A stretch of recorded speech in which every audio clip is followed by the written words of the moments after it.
we don't have enough therapists for them. I sat down with Homeboy Industries founder Father Gregory Boyle to talk about the challenges of keeping his nonprofit afloat. Homeboy Industries, which also removes gang tattoos, helps some 15,000 people a year overcome their pasts. Father Boyle later addressed the crowd gathered at Edendale Library in Echo Park. We're a $20 million annual operation, so the long and short of it is half of that money comes from our 9 social enterprises, and then the other half we have to raise, which is a heavy lift. As soon as we raise $10 million, we have to go back and raise it all over again. That's really hard.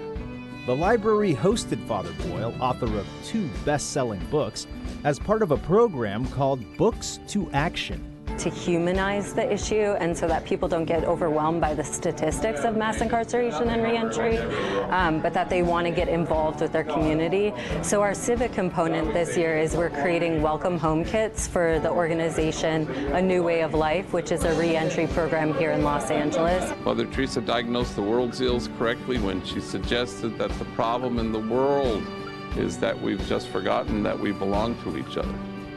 So each one of us is sent forth, to be an enlightened witness, people who, through your kindness and tenderness and focused, attentive love, return people to themselves. We all need to be returned. To learn more about Homeboy Industries and to make a donation to help keep programs going, log on to homeboyindustries.org. Well, people experiencing homelessness in the Northeast Valley now have a place they can go to get the help they need. It's a one-stop shop for much-needed services. Today, I'm very proud to announce that through the collaborative efforts of working with my office, LA Unified, and North Valley Caring Services, that we are creating the first of its kind one-stop shop housing navigation center for families in the Northeast San Fernando Valley. I look forward to bringing much-needed services to our community. I know firsthand the challenges that my students, families, and community face on a daily basis, and I know this will be a blessing to many of them. Having the services readily available for them in a one-stop shop, having the district services as well as county and local city officials support, it means the world to us. This program is so wonderful for us. I just don't know how to explain that. And thanks to Monica and Manny that we are able to move on and hoping for the best. As we continue to work with these families, we had hoped that a day like this would come in which we could possibly offer these families even more. Alleged hate crimes in San Pedro have only bolstered the LGBTQ community. In fact, they've inspired a public acceptance never before seen in this waterfront town. The raising of the pride flag at Welcome Park is one example.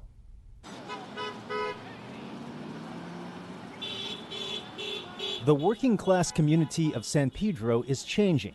What's traditionally been a blue-collar town is evolving to publicly embrace all colors of the Pride rainbow. On this Pride Month, San Pedro Councilman Joe Buscaino has a message for the LGBTQ+ community. Take pride of being who you are. Own it. Celebrate it. Not just this month, not just this week, not just today, but every day. Know who you are, but we want to tell you we love you, we embrace you, and you are welcome here in San Pedro. For the second straight year, community members raised the pride flag at Welcome Park. San Pedro's newest tradition began last year, following a local man's claims that he was verbally and physically harassed by a few other locals simply because he is gay. And it did take a moment of uncertainty and, an attack on another community member to bring this community out, but it's brought the best out, and it's just growing and growing every year, and we can't wait to keep it going. Among the supporters, members of the NAACP local chapter. As a community, we are accountable and we are responsible for one another and for the human rights of one another. And to give that respect and allow that privilege and that space to be free in who we are authentically. This is our home. I was born and raised in Pedro, and we support all of this. Leslie Jones and her partner Mona Sutton are placing pride flags throughout downtown San Pedro in honor of Pride Month. The couple is moved by the community's acceptance. I want to say thank you, because tonight is the first night ever in public in San Pedro that Leslie and I have ever felt comfortable holding hands.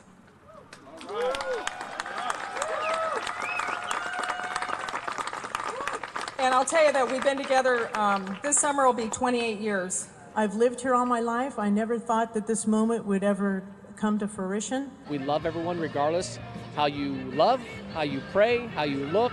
This is a city that I know, this is a city that I'm proud to represent. Over in Hollywood, even more LGBTQ celebrations as the Hollywood Museum honors over 100 years of LGBTQ contributions in the entertainment industry. Gay, straight, however you identify yourself, it really doesn't matter. Because if you're a fan of classic and contemporary Hollywood, then LA's famed Hollywood Museum is for you. Especially now with this very special tribute to LGBTQ performers and portrayals on this very special Pride Month. LGBT icons in real life and as characters. They're on display in this once-a-year exhibit entitled Real to Real, Portrayals and Perceptions of LGBTs in Hollywood. Danelle Dadigan is president of the Hollywood Museum. We've done it 7 years, and it's 6 years in participation with our council member, Mitch O'Farrell. I didn't even get a chance to finish the pitch of what it is that we do, and council member O'Farrell was like, you know, this is great for our community and the professional community as well as the local community. The very first Christopher Street West parade was around the corner from where we're standing back in 1970. So that was very fitting because there's so much LGBT history right here in Hollywood that this is a wonderful fit for what she does in her mission in terms of just inclusiveness with all the history that happened right here to lead into the Pride Month festivities. While also shining a spotlight on the contributions of LGBTs in entertainment. TV clairvoyant Tyler Henry receives the Future of Hollywood Award. It's important to have visibility and awareness, and I think being in the media and being a public figure, it's important to be able to be true to who we are, because I think when we can be true to who we are, we can really inspire that in other people. Hollywood legend Lily Tomlin, star of the Netflix series Grace and Frankie, receives the Trailblazer Award with her wife and writing partner, Jane Wagner. We love the thought of being called trailblazers. It makes us feel very current and something out of Marvel Comics. We will cherish this award and all of you always. And bravo to the Bravo Channel's Lisa Vanderpump. The star of Vanderpump Rules receives the Hollywood Legacy Award. The good part is to shine a light on equal rights, on the LGBTQ community. And for that, I am truly grateful. The exhibit honors over 100 years of LGBTs in film and in television. Check out Real to Real at the Hollywood Museum at 1660 North Highland Avenue in the heart of Tinseltown. The exhibit runs through the end of September. Los Angeles firefighters risk their lives every day to protect ours. One day every year, the community gets a chance to come out and say thanks to some of LA's finest.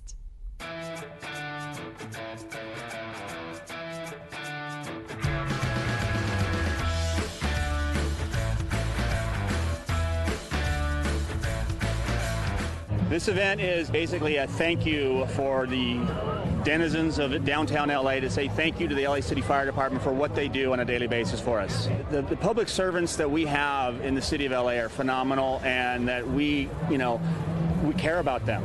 Well, my brother was a fire chief, and so the fire department's always been close to my heart. We have a whole bunch of people here participating, physicians, nurses, nurse practitioners, EMTs, so we're all here to help and support this great event and have some good food and good times together. So.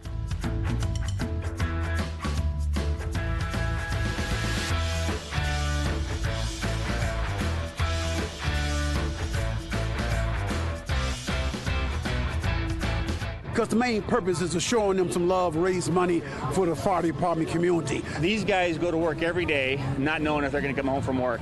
We run out of a burning building, they run in. Just risking their life, in essence, every day without ever getting a kind of the gratitude that they deserve.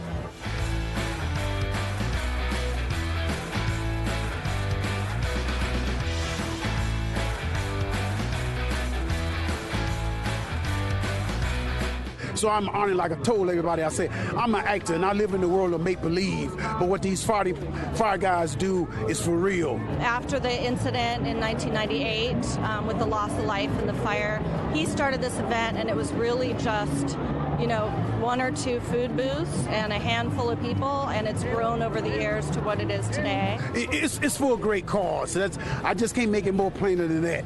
You know, we helping our neighbors because they help us. It's just not one word that we appreciate you. We appreciate what you do. We want to show you some love. HopeForFirefighters.org. Proceeds from the event benefit the Los Angeles Firemen's Relief Association's Widows, Orphans, and Disabled Firemen's Fund. A new art exhibition is exploring the meaning of the color brown in culture, race, and politics. Anita Bennett takes us inside Brown Belongings. With sculptures and drawings, Los Angeles artist Linda Vallejo is giving art lovers a picture of what it means to be brown in America. What are you telling us with this? That power comes in every color. For Vallejo, brown isn't just a color, it's a way of life. The Chicana artist is embracing her culture through an exhibition called Brown Belongings. The message that I'm trying to convey with Brown Belongings is, how do we begin a conversation, a meaningful conversation amongst us all races, all creeds, all colors, right? Everyone, about what it means to be brown in the United States today. The exhibit is on display at La Plaza de Cultura y Artes in downtown LA. It includes brown replicas of famous paintings, as well as drawings fashioned from thousands of tiny brown dots. I take data about Latinx culture, population, workforce data, health data, and I translate them into brown dots on architectural grid paper. So what you have is brown dots that actually represent a data set. That data is collected from U.S. government statistics, and it offers insight on everything from where Latinos work to how they spend their money. This exhibition includes 125 different works. In fact, it's so expansive that they're holding it on 2 different floors. Let's go upstairs and take a look. Upstairs, there's a section on Hollywood and the industry's lack of inclusion. And so it's really a statement about we belong to, and isn't that funny? Isn't that a great thing? I mean, I think Jennifer Lawrence is a Latina, is a pretty beautiful girl. You know, I think the Oscar is a very beautiful man as a brown man, which he was. This is the first time La Plaza has hosted a solo show by a female artist. And while it's about Latinos, organizers say it isn't just for Latinos. We're really hoping to capture a diverse, really multicultural audience.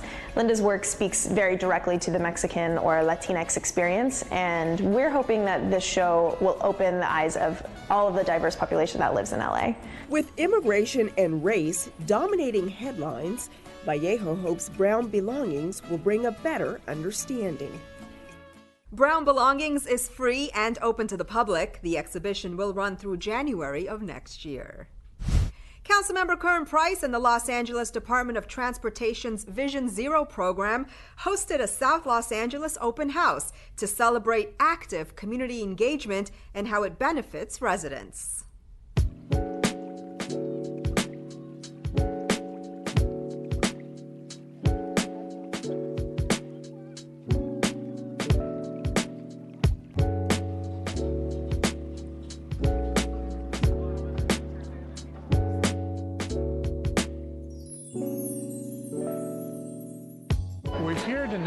To share with the community the plans that we put together to try to change the character of the streets in this community to make them safer.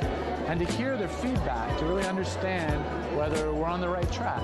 We've already started to make some improvements to install high visibility crosswalks along streets through South LA, but based on what we hear tonight, then we'll develop the next plans for how we move ahead with these projects.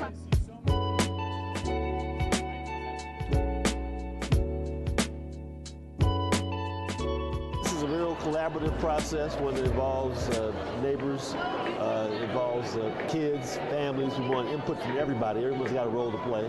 I'm excited to be leading in a district that has this kind of involvement and engagement.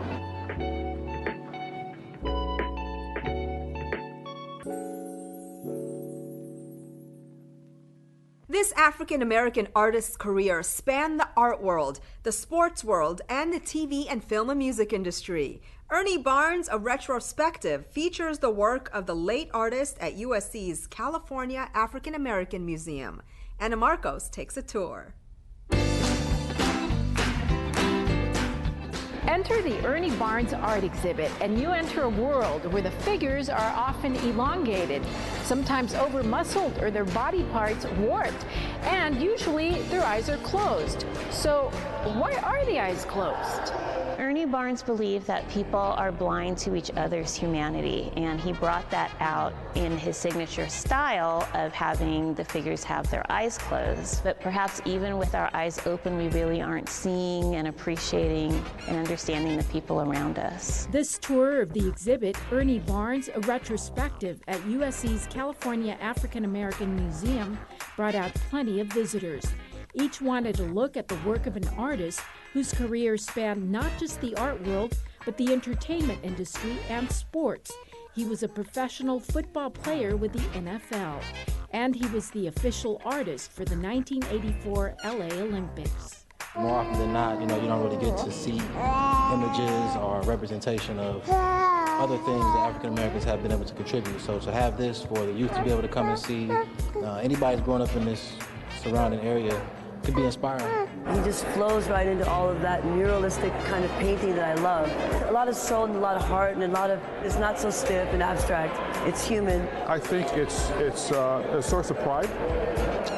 They see images that they can relate to. Most African Americans or other people of color, is the right word, they go to historical museums in a city, they don't see themselves on the walls.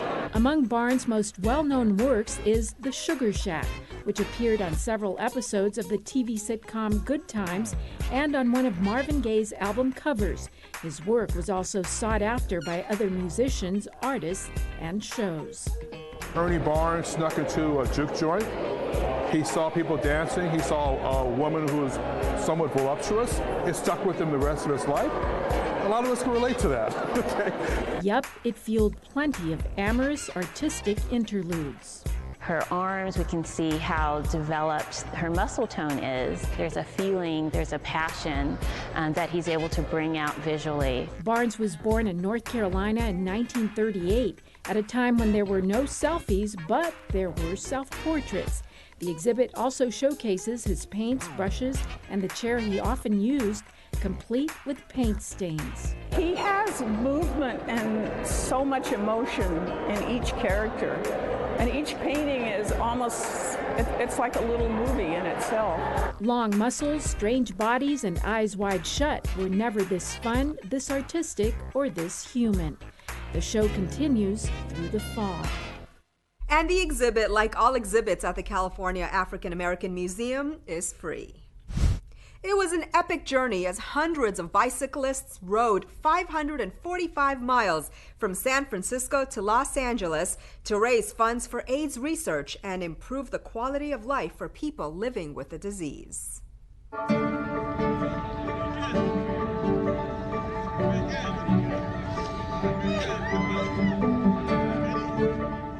We're here at the Finish Line Festival for AIDS Life Cycle, a 545-mile bike ride from San Francisco to Los Angeles.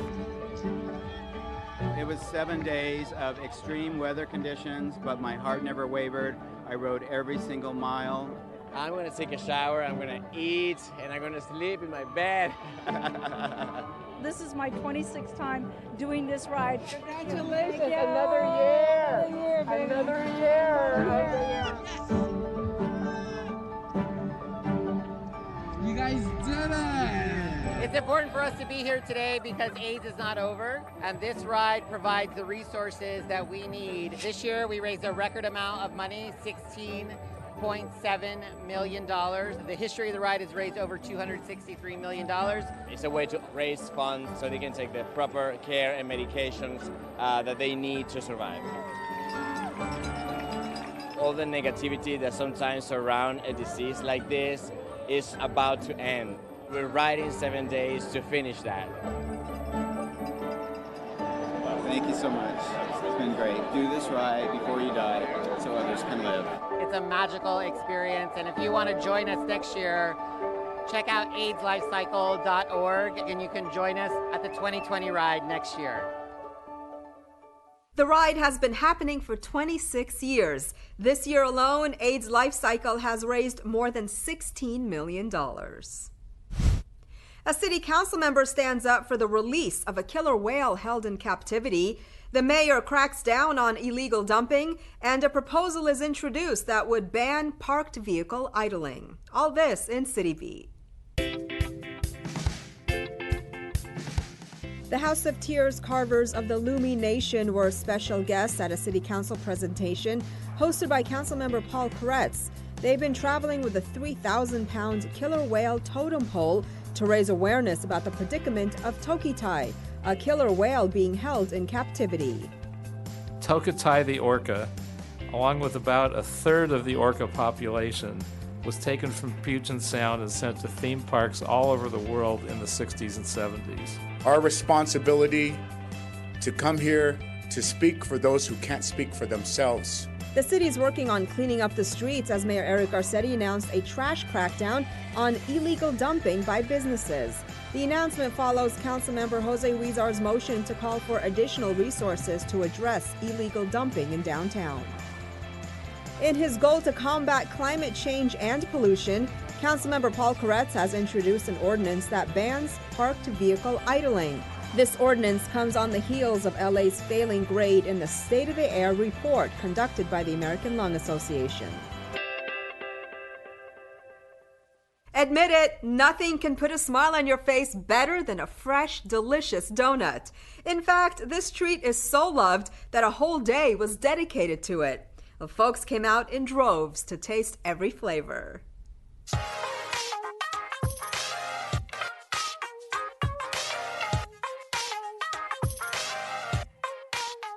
I am here for my stomach because it rules my life. Anything for donuts. This is the second annual Downtown LA Donut Festival. It is an edible exploration of LA's favorite pastry. I think it's really fun because I feel like more families will be able to come together and just have fun in the end instead of just being at a plain old boring donut shop. Instead of just going to get one kind of donut, you get to try 13 different kinds of donuts from vendors all over Los Angeles.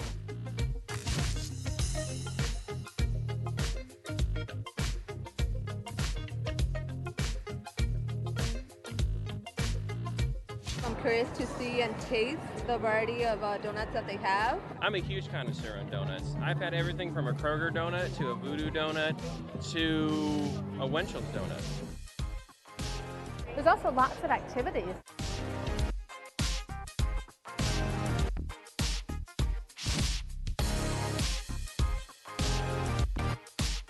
I think you've got a really great balance of calorie consumption and calorie expenditure. We had a donut break during our class. Yeah, you can reach for the donut. Yeah.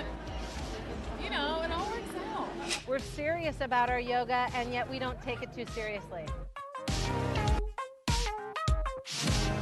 Get your kids ready for swim season with free swim lessons. Bring home a new furry friend and come out for the Valley's biggest pride event. All this in Things to Do. Mayor Eric Garcetti invites you to the second season of Swim LA, a program that provides Angelenos children between the ages of 4 and 17 with opportunities to learn to swim. Families can participate at over 51 city pools, with 35 pools offering lessons for free. Give kids access to a life-saving skill that keeps them fit and strong. Enrollment to Swim LA is open now. For more info, visit swimla.org. LA Animal Services is proud to present Chippity Kitty, a pet adoption event meant to call attention to the high volume of Chihuahuas, Pit Bull Terriers, and cats in their centers. During this event, discounted adoption fees are available for these specific breeds at each of the 6 centers. So drop by the Chippity Kitty adoption event taking place June 22nd and 23rd at all 6 LA City Animal Services centers. For details, visit laanimalservices.com. San Fernando sets rainbow flags aloft for its 5th annual Valley Pride event. Enjoy fabulous food trucks, dance the night away, and show your love for your fellow Valley girls and guys. Bring the entire family for a celebration of inclusion, diversity, and all things LGBT. It's Love for One, Love for All at Valley Pride 2019. Happening June 22nd from 6 to 10 p.m. at the Van Nuys Civic Center. For details, visit valleypride2019.com. And that's a look at some things to do.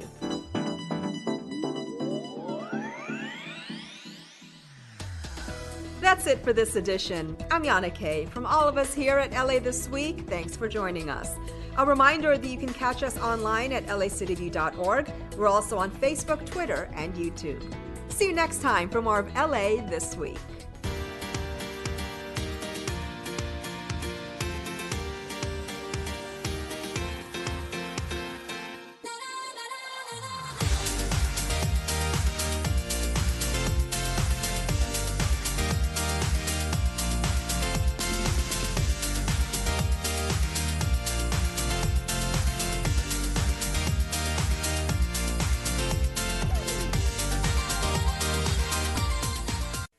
Hey, buddy! Don't you know you should never leave a cooking pan unattended?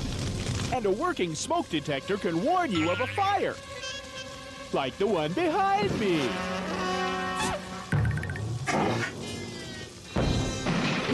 My hero!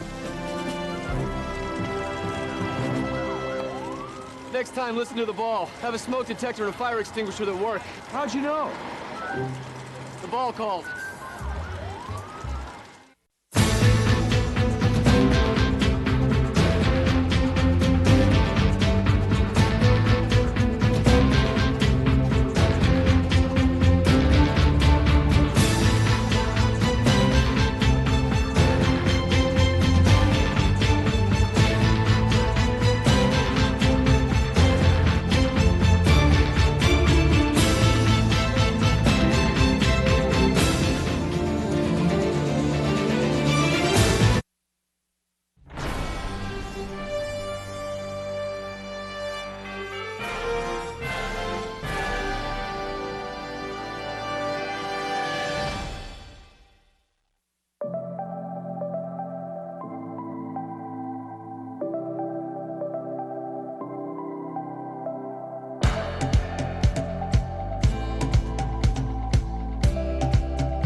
Good morning, good morning. If everybody would please take a seat. Shh. Everybody, please take a seat. Today's Wednesday, June 19th. I want to welcome you to City Hall, welcome you to this Los Angeles City Council meeting. This council meets every Tuesday, Wednesday, and Friday. The public is welcome. Madam Clerk, we do have a quorum. Would you please call a roll?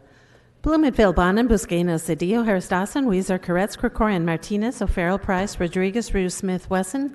10 members present and a quorum, Mr. President. Okay, thank you. First order of business. Approval of the minutes. Cedillo moves, Bonin seconds. Next. Commendatory resolutions for approval. Martinez moves, Smith seconds. Next. Mr. President, there is a request to continue item 6 for 2 weeks to July 3rd. Okay, so ordered. Continue. Items 1 through 5 are items noticed for public hearing. Do you have cards? Yes, there are cards on all items. Okay, continue, please. Items 7 through 17 are items for which public hearings have been held. Committee reports for items 8, 16, and 17 have been posted and circulated for council's consideration. Okay, Mr. Buscaino. Item 8, please. We can hold on desk. Let's hold item 8, and let's prepare to vote on the remaining items. Excuse me, Mr. President? It was 8 and 9? For Bob. Okay. And I believe also item 10 for an amending motion. Okay, we'll hold those items and vote on the remaining items. Let's open the roll, close the roll, tabulate the vote. 10 ayes. Okay, could you move to the next section? Yes, and for the record, that would be 11 ayes. And there is a request to send item 17 forthwith. And add item 15 as well. For forthwith. Yes. Thank you. Go ahead. And Mr. President, that takes council to the items scheduled for closed session. Would you like to hold those on the desk? Let me defer to the city attorney so we can handle these in open session, or why don't we just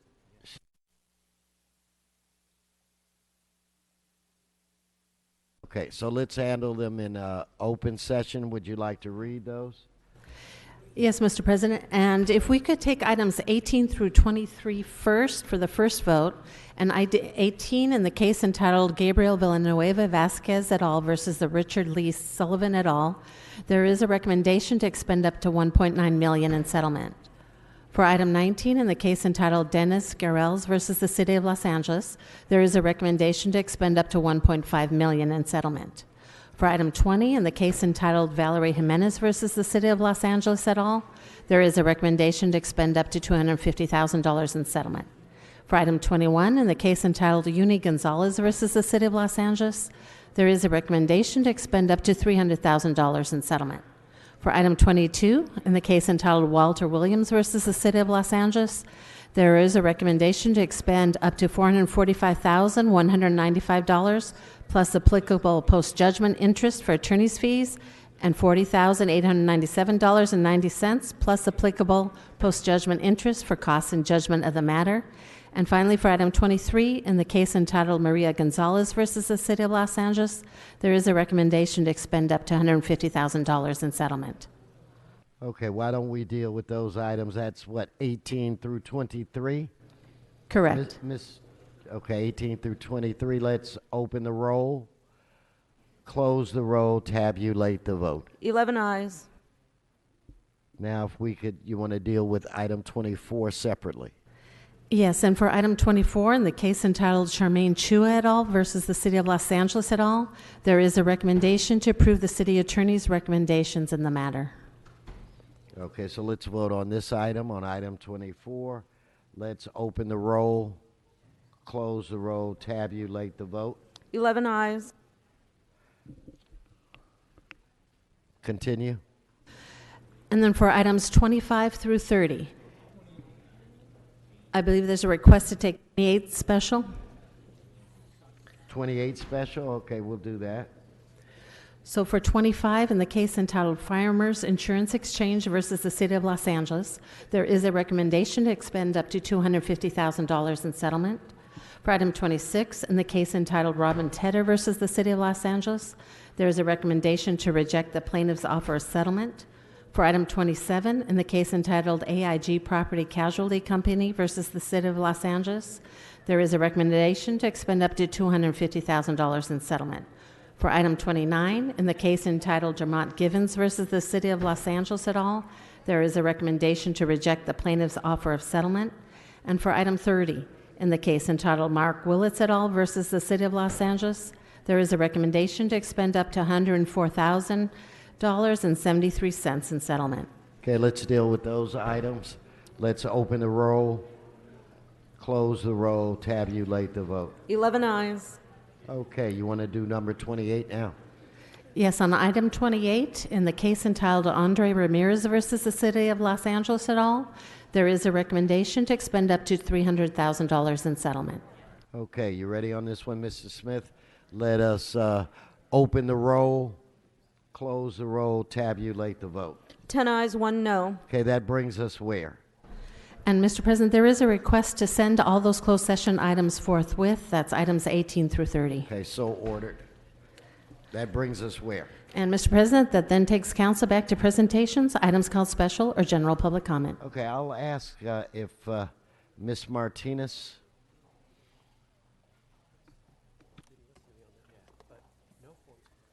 Open house, right? It's open house. The service providers had their own tables.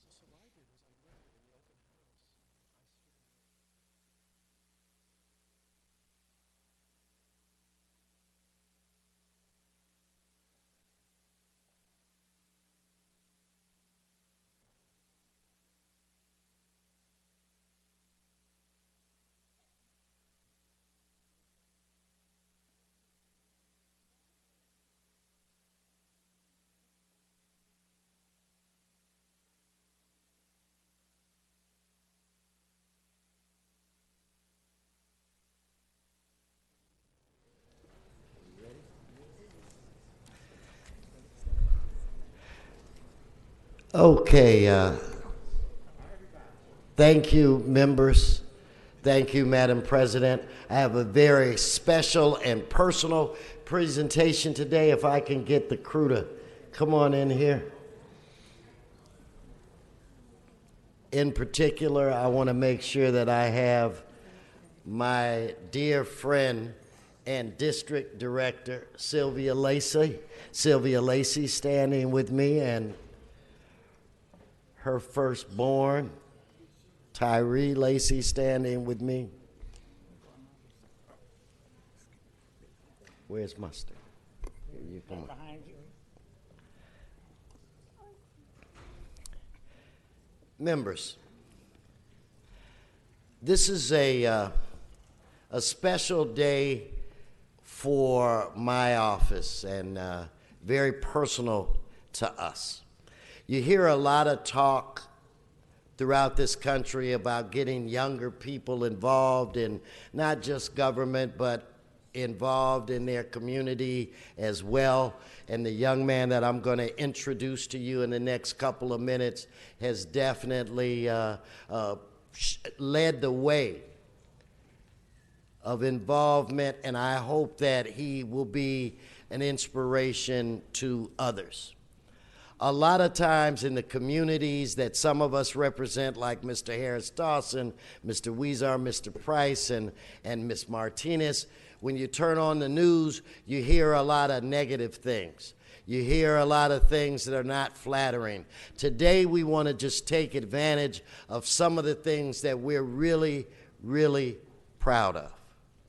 Today, we honor a young man that was born and raised in the 10th District, not too far from where I live now, not too far from Washington Boulevard and Crenshaw. A young man who had a natural talent, a young man whose name was Dijon. Dijon somehow got connected with Sylvia Lacey's family. Miss Lacey is behind me. Where are you, Lacey? Waves right to my left. and her oldest son, Tyree. Where are you, Tyree?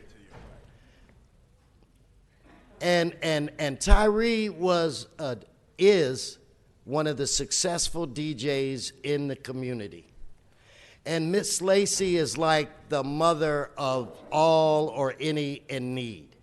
And they met this young man named Dijon, and he had a knack and an ear for music, and working with Tyree, who he refers to as his uncle. This young boy from the 10th District has grown and matured to be one of the hottest producers in music today. Since about 2011, he has had at least one track go platinum since 2011. If you take now, you know, we had a deal where we were supposed to point and the photo was supposed to go up, but the photo went up prematurely. Let's throw the photo back. This is, and if you can see, it is in front of my district office in the parking lot where he's DJing for our annual employee appreciation luncheon. So from the back parking lot of the 10th District office, he is Grammy nominated, Grammy winning producer. The name Dijon kind of slid into a nickname, and he was called DJ Mustard. They only call him Mustard now. He's so successful that they eliminated the DJ part. And that would be enough in itself just to honor a guy who grew up on the rough and tumble streets and made it to this level. But no, this young man is one that believes that in our community it's not always easy. In our community, you need to help. In our community, as you step up the ladder of success, you need to stop, turn around, and pull somebody else up with you. During my movies in the parks, he was, with not me asking, volunteered to give out backpacks loaded with school supplies. He's involved in holiday toy extravaganzas, giving gifts to underprivileged kids in the neighborhood where he grew up. He works with the Methodist community at one of the churches to feed people for Thanksgiving. These are the types of young people that are produced in the community that I represent, in the community where so many of us have grown up. We wanted to do something special for him in hopes to inspire other young, successful people to do things similar. So on this day, I would like for you to give a round of applause because we declare this day DJ Mustard Day.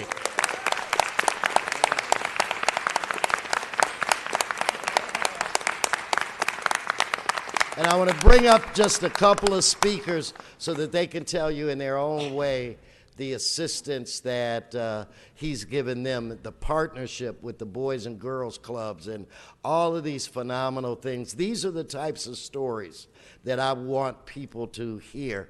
These are the types of stories that you want people to see. So if I can get Lions from the Boys and Girls Club, where? I bumped into him earlier. Here, come on up. Let's give him a round, Brother Lions, a round of applause. Thank you, Mr. President, and thank you to the council for the chance to share a few words. Again, I'm Calvin Lyons. I'm the president and CEO of the Boys and Girls Clubs of Metro Los Angeles.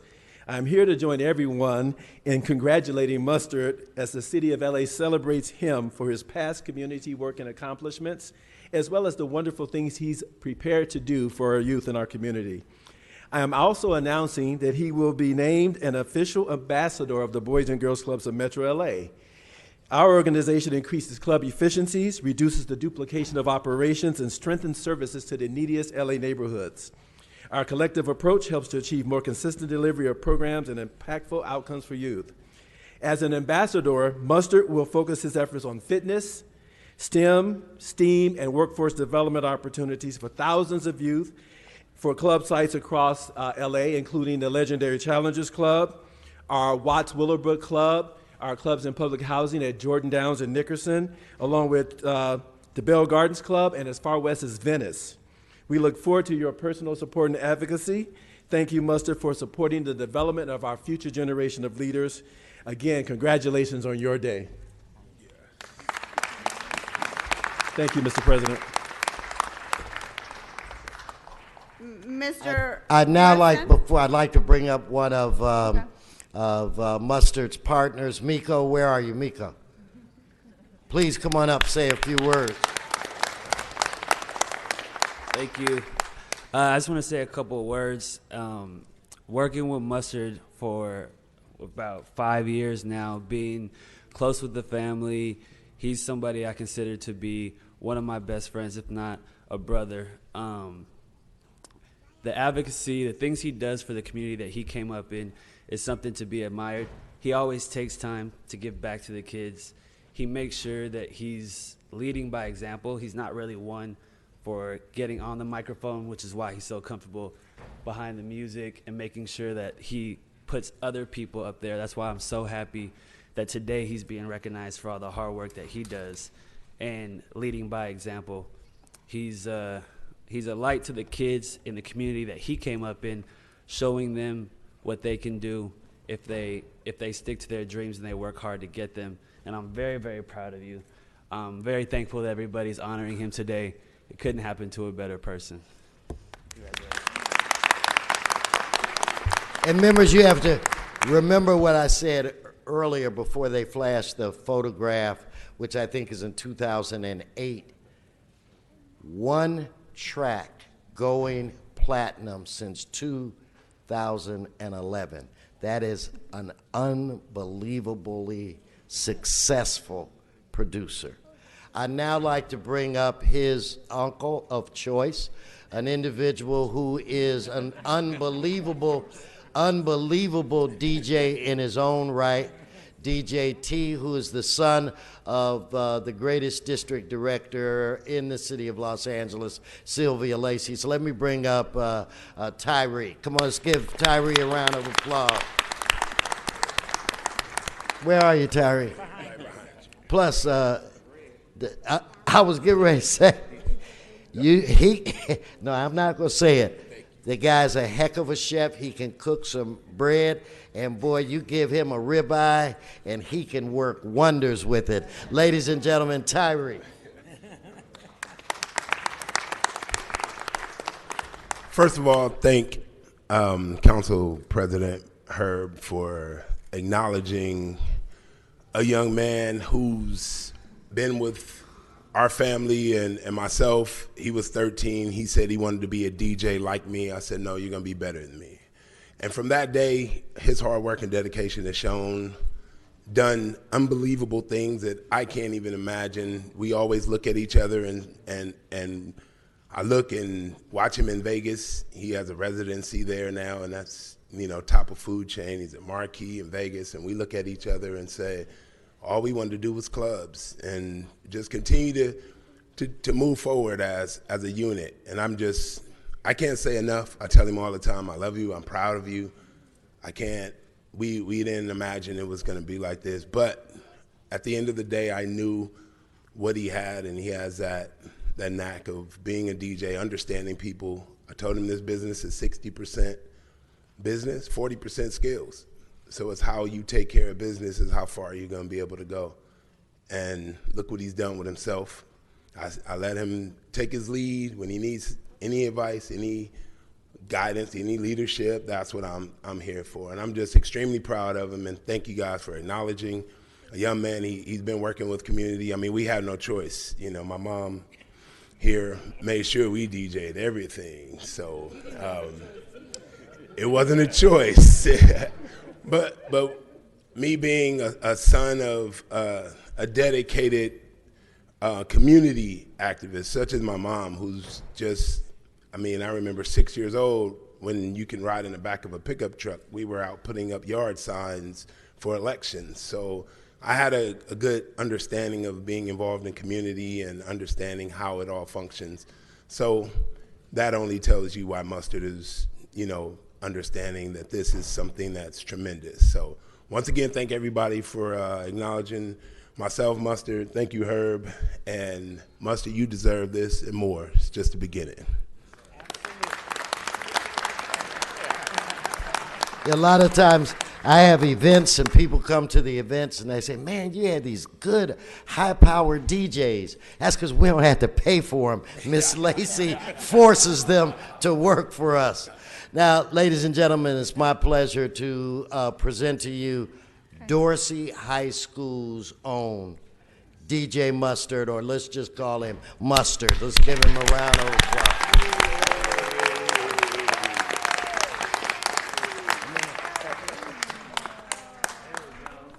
Mr. Weston, we've got members on the queue.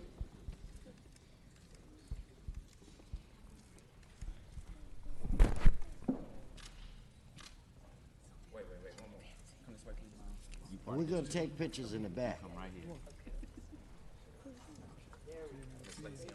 No, they can't see me. It's all right. Come on. I'm here. We're going to take some more photos in the back. There's some members that want to say something. Okay.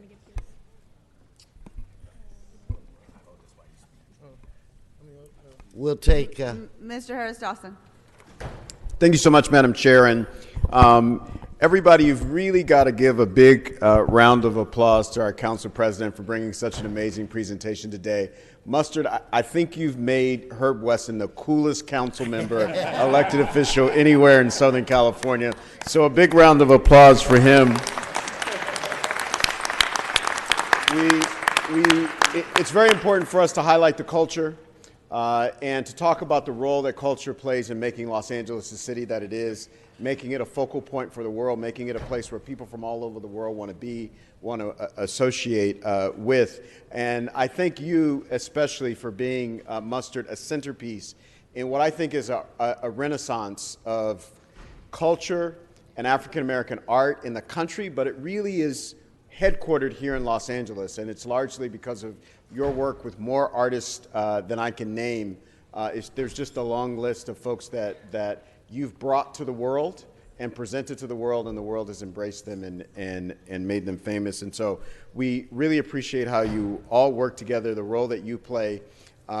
For me, it's exciting to see you, because I'm old enough to remember when Dr. Dre was just a young DJ and was DJing at parties and made the transition to being a producer. And you're on the same trajectory, except you're going way faster than he went. And so we expect huge, huge things in your career going forward. And lastly, I know it's been a tough 6 months. This 2019, we stood at that very desk and did an adjourning motion for your friend and partner, Nipsey Hussle. We'll do another, sadly, adjourning motion for DJ Official next week. And so I thank you for being one of the people that has held the community together and been a voice of sanity and a voice of reason during a very, very tough time. The city can never, ever repay you for the difference that you've made during that time period. And I, for one, wanted to be one to stand here and recognize you for that as well.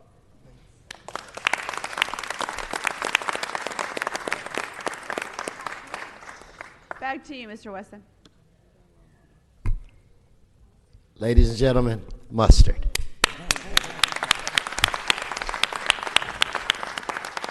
Well. I didn't plan no speech. I figured I'd talk from the top of my head. I want to thank God because I would have never, ever imagined me having a day in the city that I was born and raised in. Like I said, we didn't have no choice to do this, the city, everything. Herb has been there for forever.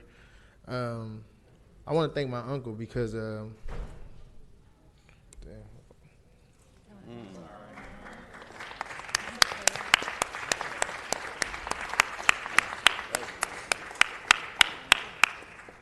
don't want to be crying like no punk. It's all right. It's all right. No,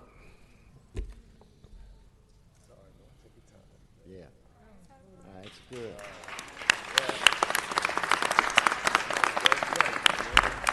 Just shows what a magnificent person you are. He took me in when my dad got deported.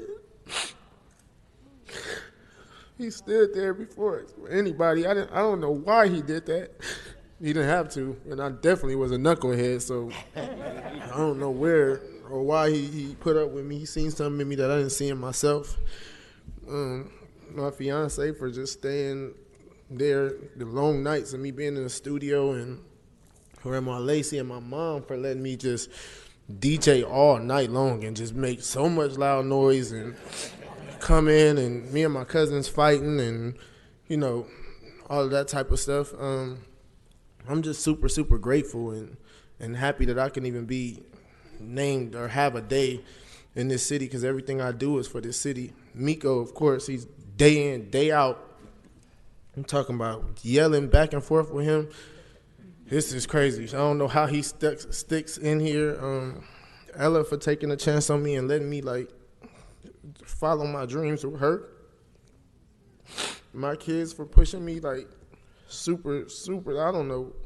I kind of lost for words to know what to even say, and I didn't plan on coming up here crying to y'all and stuff like that, but I marked the spot, keeping me focused and DJing, and, you know, all of my friends and everybody that just with me day in, day out. I just appreciate it. I thank every one of you guys for considering me. Boys and Girls Club, I definitely want to just, you know, do the right thing for the kids, because I have 3 of my own, and I plan on giving them the world and showing everybody else how to give them the world as well. And I just want to say thank you.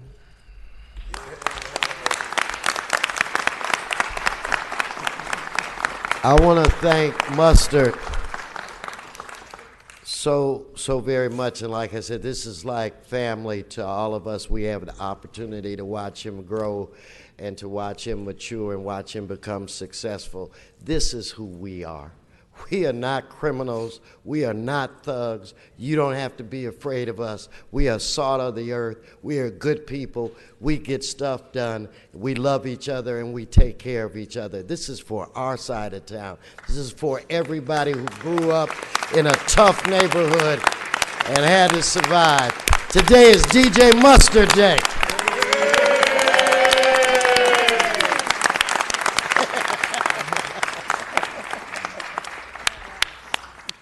Let's go in the back.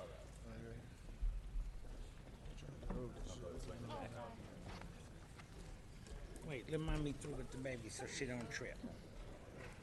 Everybody else can trip, not her.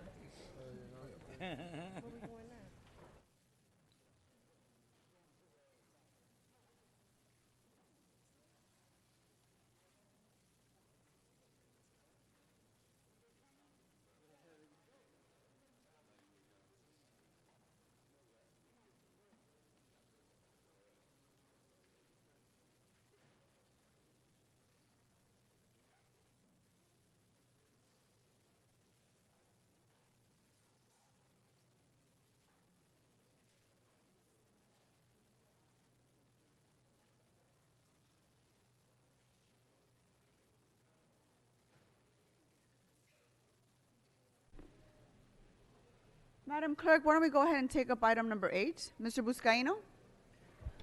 Thank you, Madam President. Colleagues, this item before you was a recommendation from the Trade, Travel, and Tourism Committee on supporting the reappointment of Diane Middleton to the Board of Harbor Commissioners. Now, this term fulfills the term ending in June 30th for our beloved Dave Arian, who, as we know, we lost a treasure in the city of Los Angeles, and in Dave's memory and honor, this appointment, I believe, is very appropriate, and we support Mayor Garcetti's reappointment of Diane Middleton. She's here before us to speak on why she wants to continue service. I know this is not your first rodeo, as I mentioned to you. She's served the city in previous commissions under other administrations and mayors, but clearly she has been, in your years in San Pedro, has been the voice of working people in the harbor area and beyond. So, Commissioner Middleton, tell us how it's been the last few months, and what have you experienced, and where do you plan on going in leading the Port of Los Angeles to continue to be the #1 port as it relates to being a good corporate partner and citizen to our harbor community, as well as being the #1 seaport and goods movement throughout the country. Thank you, Councilman Boscaina. Good morning, members of the council. First of all, thanks to Mayor Garcetti for my reappointment. I have only served since March 7th, and it's been a very, very challenging time to be a harbor commissioner, because an issue unlike any others hit us, something that hadn't happened in 50 years. Thousands of ILWU members and members of the community were mobilized because there is an issue that's before us on the question of automation and fully automating the largest port in the United States. It would be inappropriate for me to comment on that today, so I'd like to, instead of talking about what's happening at the port, just tell you that this is an exciting time for our city, because we really have the opportunity at the port to take leadership on this question of the future of work in America and what's going to happen. We've moved from an era of mechanization or labor-saving devices to artificial intelligence and labor-eliminating devices. And it's not just going to affect the port, it's going to affect people everywhere. And has often been said in the last 3 months, robots don't buy houses, they don't buy cars, and they don't vote. So we believe what is at stake is nothing less than the future of the middle class in America, but we have a chance here in Los Angeles to show real leadership. I very much want to acknowledge the tremendous support from the staff at the Port of LA. I've only been on board for 3 months. They have been very kind in terms of orientation. There's a lot to learn about the biggest port in America. Our executive director, Gene Soroka, made a commitment that he wants to work with us to develop a commission or some kind of body, a committee, that could talk about work in America and the future of work. So we hope we'll be coming back to you with news about that. Other than that, it's an exciting time to be at the port. And once again, thank you for the opportunity to serve. Thank you, Commissioner. I know in talking of America's Port Director, Gene Soroka, he's really focused on the business, community, and environment. I know you just focused your comments on the future of work as it relates to business and goods movement and how that's being threatened today. But on the community side and also the environment side of the port moving forward, I know your thoughts on how you embrace and you support the movement of the future development of the port as it relates to retail, dining, and entertainment along the waterfronts. Thank you, Councilman. I didn't want to take too much time, but those are 2 other really exciting areas. One on the question of the environment. The port is at the forefront of trying to figure out how to not only move more cargo than anyone, but do it in a way that has the least disadvantages to the members of our community. Wilmington, as you may know, has more childhood asthma than any place in the city, and it's because of the activities of the port. We're doing our best to clean that up, and there are a number of measures, very specific measures, that have been implemented, and we want to do a lot more. We've tremendously reduced toxic emissions in the last period of time, and we want to do even better. On the community side, as you know, Councilman Boscaino, you have been very enthusiastic in your support of the San Pedro Public Market. We can't wait for that to come to fruition. The old ports of call is no more. There's going to be something new replacing it, and you're all going to love to come to see the town that we're so proud of. There's also developments on Wilmington's waterfront, because for too long, Wilmington played a secondary role and didn't get the resources San Pedro did. Under the leadership of Mr. Soroka, past members of the commission, we're trying to turn that around. All of this comes down to a real simple concept that I'm a firm believer in, and it's why I want to continue to serve in what informs everything I do, and that is that there should be a social compact between the port. That yes, the port is in business to make money and to move cargo, But we want some of that money to come back to the community and to stay in the community. And that's our public access investment program, which has committed a set amount of funds over the next period of time, a set percentage of the budget, and it's a considerable amount of money to community projects. What all of this has done is energize our community. I know we all agree here. We can't do enough to get all the people involved in what's going on.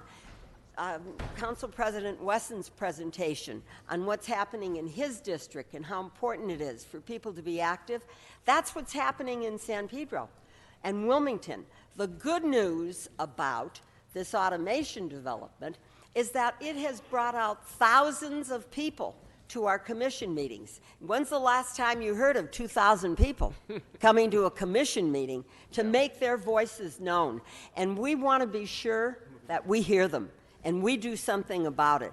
And we're hoping for a partnership with Councilman Buscaino in moving all these issues forward: clean environment, community activities, and mostly keeping us as the best port in America. Thank you, Councilman. Clearly, colleagues, Commissioner Middleton has the skills, the knowledge, the ability to move our port forward. I do want to thank Mayor Garcetti. And he did not have to do this. He has 3 residents of the San Pedro Wilmington community that's being represented on the commission. So I want to recognize our mayor and thank him for this recommendation, this reappointment, and I ask for an aye vote. Thank you for your commitment to serve our city and our port. Thank you. Thank you, Councilman. Thank you very much, and thank you for serving. Let's go ahead and open up the roll on this item. Mr. Cedillo, you didn't press your button, sir, but go ahead. Yes, I'd be interested to hear your comments on tariffs and these trade wars that are being initiated by the president, the impact on the harbor, and what it means for our economy. Thank you, Councilman Cedillo. Obviously, an issue of tremendous concern. We passed our budget just a couple of weeks ago, and I asked Executive Director Soroka, what's tariffs going to have? What impact is it going to have? And it's offset in the investment community, and Executive Director Soroka said it's also true of the cargo movement community. The worst thing you can have is uncertainty. And there's nothing but uncertainty and chaos because we don't know what our tariff policies are. So the question of tariffs is extraordinarily important, and particularly with our neighbor to the south, yes, who has our closest trading partner. And this is all, we haven't seen the effect yet, because what's happened is because tariffs have been on the agenda, shippers started stockpiling goods, and there actually was a spike in business. But that cannot continue. It's false. This is going to have a considerable effect. It's not my job to give anybody an economic lessons, but I think everybody here understands China doesn't pay the tariff. Mexico doesn't pay the tariff. It is not money that accrues to the United States. It's money paid by the taxpayers. It's money paid by our citizens. So there's a lot of confusion at the highest level, and all we can say is we are trying to do the best we can in an era of tremendous uncertainty. Now, having said that, our Chief Financial Officer, Marla Blevins, was very clear about the fact. I tend to ask direct questions, and my question was, how big a hit can the port take? What's going to happen? So we had a discussion about our financial reserves and how long we will be able to continue to operate. And it was it's a good picture. We have had great financial planning the last number of years since Mr. Soroka came on. He's turned around the financial situation of the port. There are reserves, but of course it is something of great concern, mainly because we don't know what it is. And how can you run a business like that? And the port is a business. Most people don't understand we're a landlord port. And basically what we do is lease space. And you can't lease space to people who don't know where their business is going. Right. Thank you. Thank you. Thank you very much. Let's go ahead and vote on this item, members. Let's open the roll, close the roll, and tabulate the vote. 14 ayes. Thank you very much. Congratulations, Commissioner. Thank you, council members. Okay, Madam Clerk, we're going to move on to item number 9. Mr. Blumenfield, would you like to open this item up for us, please? And then I'm going to go ahead and call members of the public who've signed up to speak on this item. Go ahead. Great. Thank you, Madam President. And I know we have a number of folks from the public here from my district here, and I want them to know whether they're for this or against this, I appreciate the fact that they have made the effort to come here. It takes an hour and a half to get here from parts of my district, and so when people are here, it's because they're extremely passionate about something.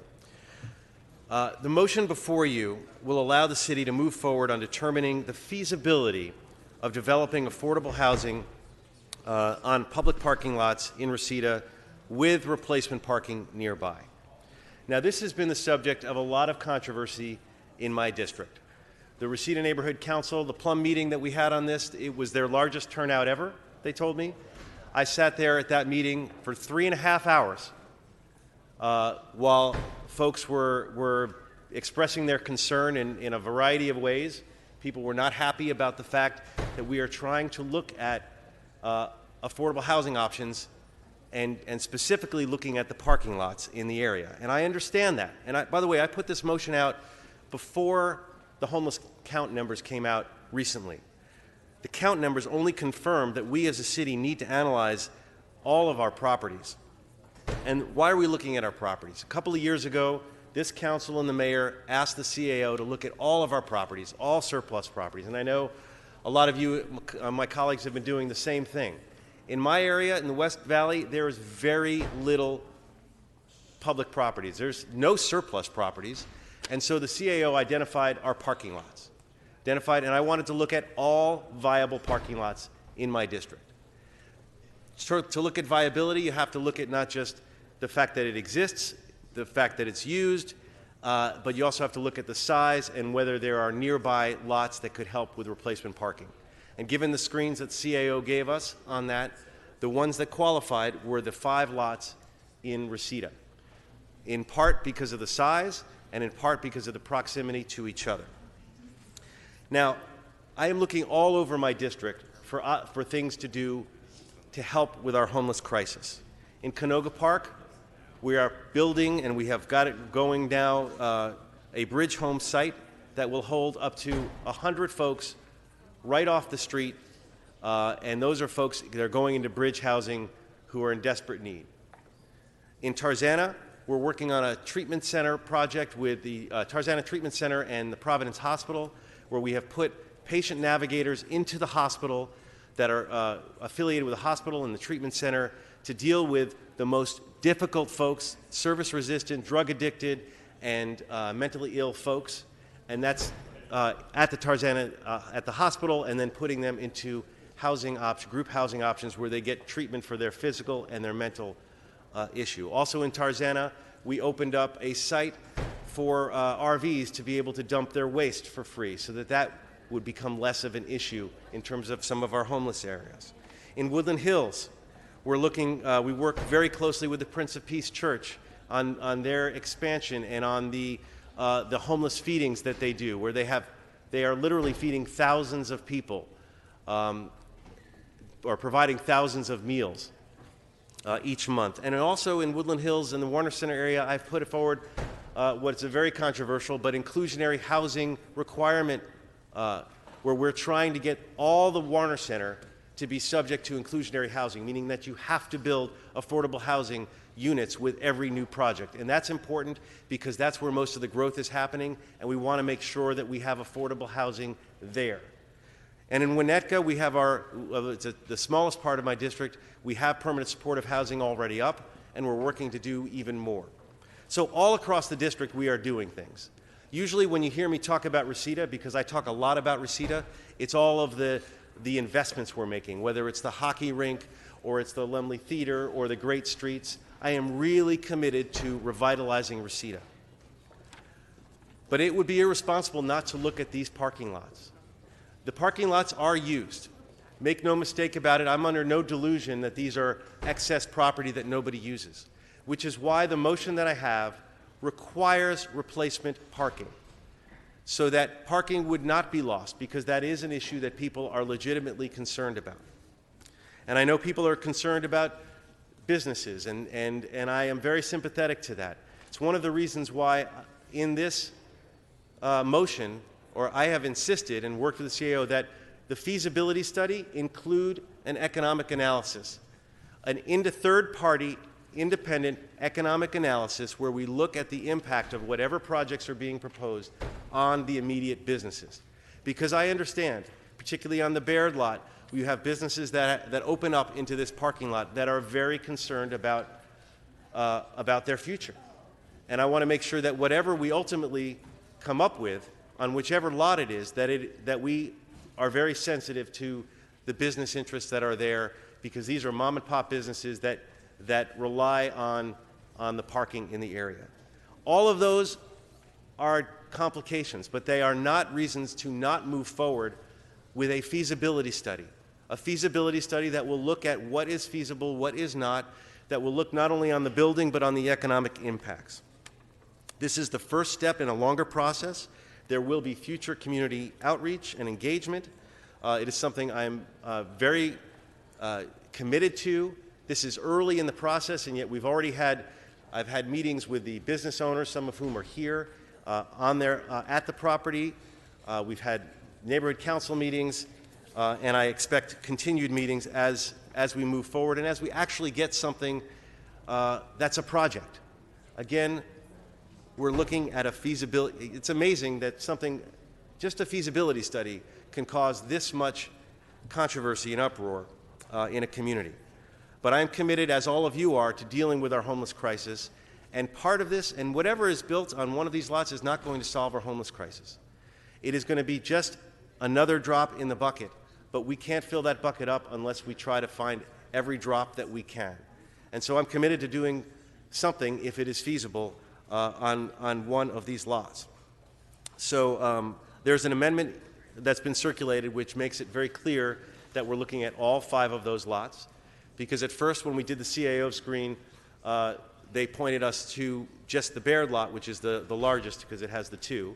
And the community said, no, we really need to look at all viable lots. And I took that to heart, and I think that it makes a lot of sense to do that, and this amendment opens that up to the other viable lots. So, colleagues, I know we have public comment, and I welcome that, but I would urge your aye vote on this feasibility study. Thank you. Thank you, Mr. Blumenfield. And so there is an amending motion that's been circulated. Is that correct, Madam Clerk? That is correct. Okay, I'm going to go ahead and, if I call your name, can you please come up to the podium? You're speaking on item number 9. Corinne Ho, are you here? Patrick Costa?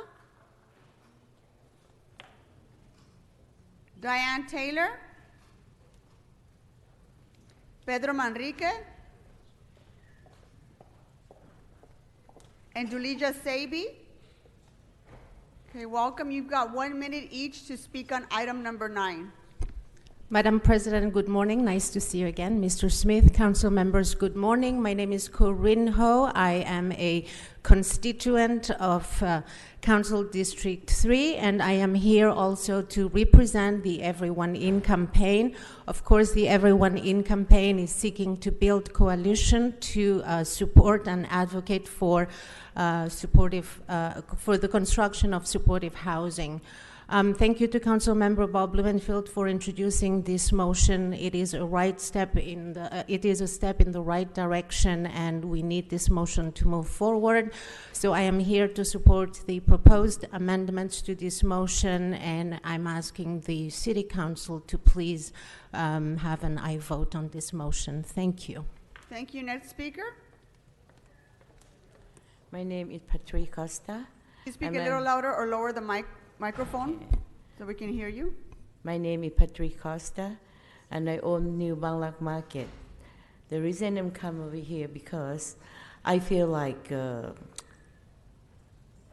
just said it. I come here about 30 years ago, and I'm very poor, and I hope to have something in this country, and I did make it myself. I work very hard, 6 days, 7 days a week, in order to have today. And I learned that you will take the parking lot away from our market. And how could I survive without the parking lot? You see, that's why I want you to know that. That's it, you know. Thank you so much. Thank you very much. Next speaker. Hello, my name is Diane Taylor. I own Trader's Loan and Jewelry. My business has been there for 65 years. I'm a female-owned business. And the thought of having our parking taken away will be very difficult. We do not have the minimum parking requirements as we are grandfathered in, and even replacement parking is not an option for the length of time it would take to have, and going across the street, especially with the markets and everything that's in the back. We have over 30 businesses that will be affected, over 261 employees that would be out of jobs. We'd have a lot more homeless people. We serve over 1.19 million people a year in that area. It's a huge Vietnamese community as well as other ethnicities. And it is just very frightening to all of us that we could lose our income, and we serve the community. As a pawnbroker, I give money to the homeless. I help them between their checks. I do everything I can through our business to help as many people as we possibly can. We have signatures of over 2,000 people that are against this, and to pay for a motion that we really know what the impact's going to be is a waste of taxpayers' money. Thank you. Good morning, Your name, everyone. please. My name is Pedro Manrique. I want to first acknowledge the humanity. Thank you for the elegant human touch in greeting us today, Councilmember Bloomfield. It's really nice for you to reach out and step out of the podium to reach us in the pews. So thank you. So first off, impacts on community risk, immigrant minority business district and owners are in fact impacts on community leaders. I'm talking on behalf of New Bangladesh Market. These immigrant minority business owners must be enlisted to help with solutions rather than having relatively ineffective initiatives thrust upon them. Very powerful examples include proactive property owners of New Bangladesh Market here with us today who physically offered 20 acres of their own land to help the homeless. And we know we've explored that, and thank you, Elizabeth, for going the distance to help flesh that out even further. Our homeless challenge is a complex problem and needs to be considered as a deliberate plan. So who will take responsibility if there's damage to these businesses? And that will also impact the minority community, a minority community that has asked for nothing and has thrived for decades. So I'll leave you with this. Let us stick the finish. Let us reach deep inside us, champion humanity, leave a lasting legacy behind that we all are loving. And thank you very much. And Thank you. Councilman. Your name for the record, ma'am? I'm the owner of the building in the Reseda. I suffer. What's your name, ma'am? Hold her time. My name is Doria Sebe. Thank you. I suffer Parkinson's disease, so I cannot talk so clear. But I come here because I worry about the situation. I see homeless everywhere. I feel sad, ashamed, and I think we should do something about it. That's why I think we should talk to the congressmen and have them, instead of punish our hero, as our hero come out and helping the whole country. Contribute and like companies like Microsoft, Facebook, Google, ask them for contribution instead of try to punish them and say, and it's better to talk to the congressman to let this company make our country good to begin with.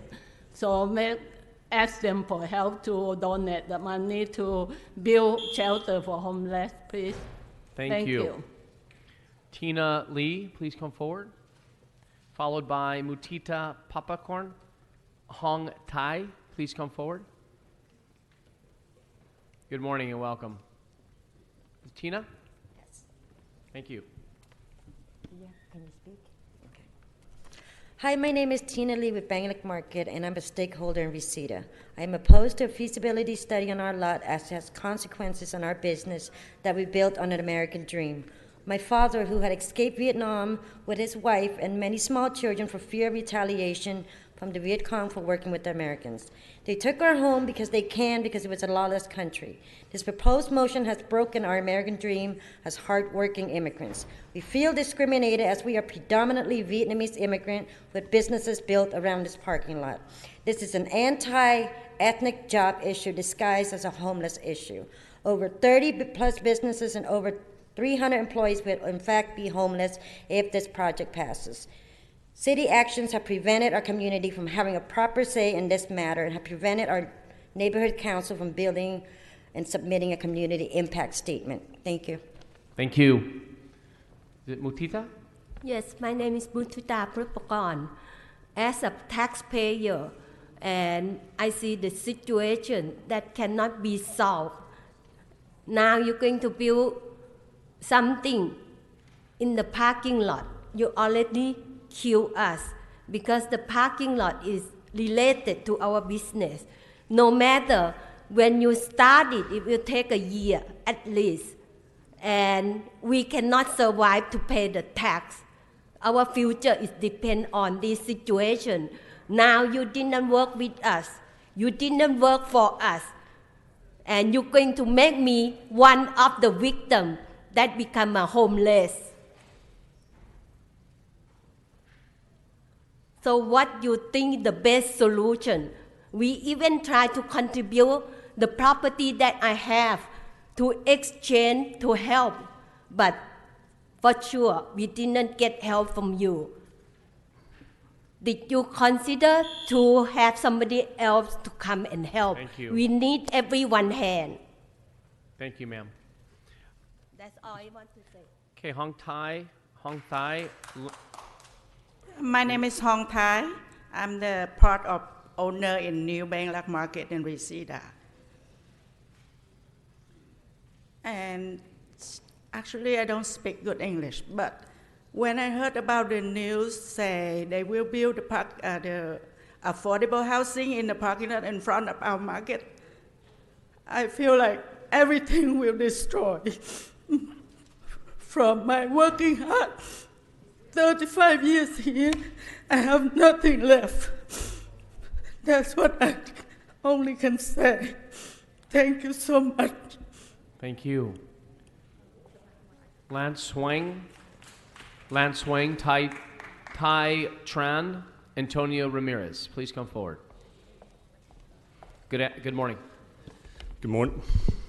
Good morning, council members. My name is Lance Huang. My wife is the eye doctor in the Reseda Sherman White Plaza.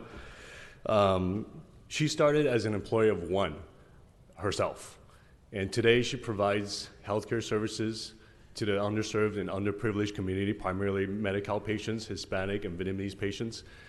They don't easily find services elsewhere that are willing to accept them, and if places that do accept them, they have to wait 1 or 2 months. Next door to us, Joey's Tacos. He's been around for about 1.5 years. Best Mexican food in the valley, but he has to work another job just to make ends meet. These are very typical profiles of the businesses, mom and pops that are in the plaza. We're not against the homeless. We're not against affordable housing. What we're concerned about is that some private developer is going to use affordable housing to come to our plaza and then eventually wipe out the existing mom and pop small businesses. And small businesses still provide half of our nation's jobs and half of our nation's economic output. And I think we deserve a chance to stick around. Thank you. Thank you. Tai Tran. Last call. Antonio Ramirez. How about Adam Velasquez? Please come forward. And then followed by Wayne. Thank you very much. I am homeless. I blame the unpatriotic, un-American, unethical, diabolical, evil, satanic, Masonic, elite, Zionist Jews, and elite non-Jews, political, pandering, corrupted motherfucking pussies and thieves. Now, ladies and gentlemen, I live downtown LA with niggers and gangbangers, and they are the worst to live with.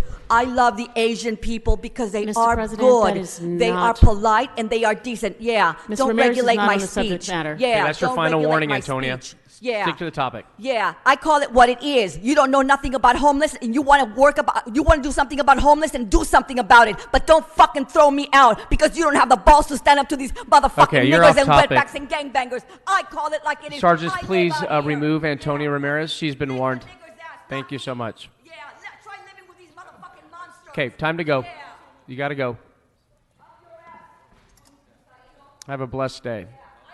Yes, she's got to go. She's been warned, and she's got to go. She needs to be removed.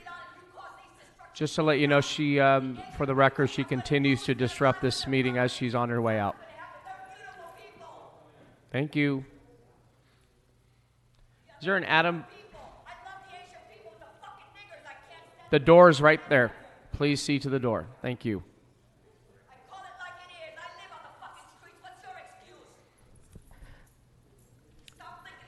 Mr. President, for the record, in case the mic hasn't caught it, Ms. Ramirez continues to shout and scream. Please stop making that noise. You got to leave. What did Please. she say? Okay, is there an Adam Velasquez? And Mr. Miller is continuing to shout and scream. Thank you, Madam City Attorney. How about Wayne? Wayne, you know the routine. Let's try not to get ejected. Speak to the item. Fuck you. No. Okay, that's your last warning. That's your last warning.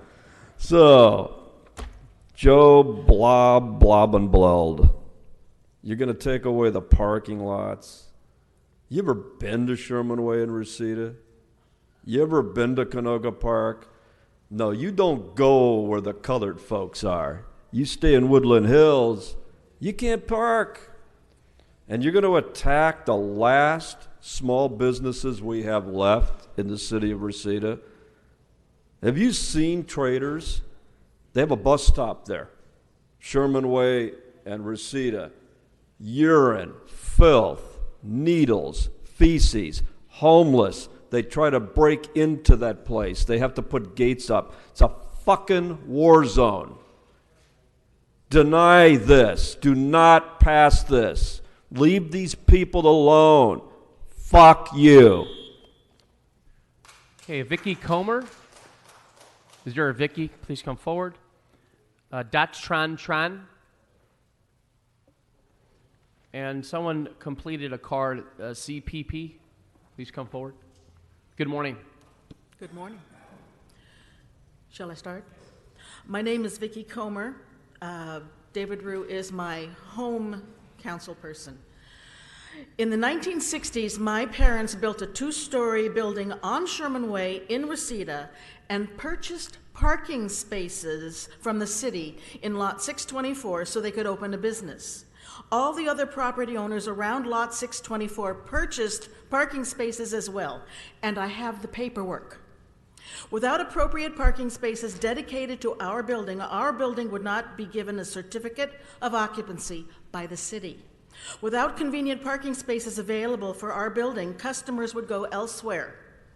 Without parking spaces and customers, our tenants would cancel his lease. 2 years of replacement parking somewhere else won't cut it. Without appropriate and convenient parking spaces, we wouldn't be able to release our building. We would be out of business. There would be unrecoverable damage, more vacancies in Reseda, and bankruptcies to current owners and tenants. Thank you. Thank Is there a CPP here? Last call? CPP, no? Mr. Tran? Hello, Good sir. morning. My name is Dashwag. I'm represent here for my family business, the restaurant. So our restaurant has been here for 32 years, and we collect the tax sale for the California like 130,000 a year. And now, if the city want to eliminate the parking lot, we have no parking lot for our customer. We serve like 1,000 customer a day. So if you take it, my business has to close for sure. So you use our money, the tax money, to build something to destroy our business. So you have to thinking back, and please, so don't pass the bill, please. Thank you. Is there a Caleb Crowder? Please come forward, and followed our last speaker on this item is Arnold Sachs. Good morning. Good morning to the council. My name is Caleb Crowder. I'm here with the Everyone In campaign, and I'm here to speak in support of the amended motion from Councilmember Blumenfield. As a community organizer, it's not lost on me how difficult this is when we go into communities. I mean, this is the first time in quite some time that we've put a really concerted effort behind trying to end this crisis across our city, so I understand where these folks are coming from, and I've met with a lot of them, and I understand their concerns. But what I've observed from the council member is a real true effort to work with these folks and to ensure that this process is one that will be beneficial for everyone involved, but also keeping in mind that we are in the midst of a crisis, and we do need to help the folks that are the most vulnerable among us, which is the folks that are homeless and living on our streets. So I have every bit of faith in the council member to do what's right in this situation, and I'd just like to once again voice my support for the amended motion. Thank you. Thank you. Arnold Sachs, please come forward. Good morning.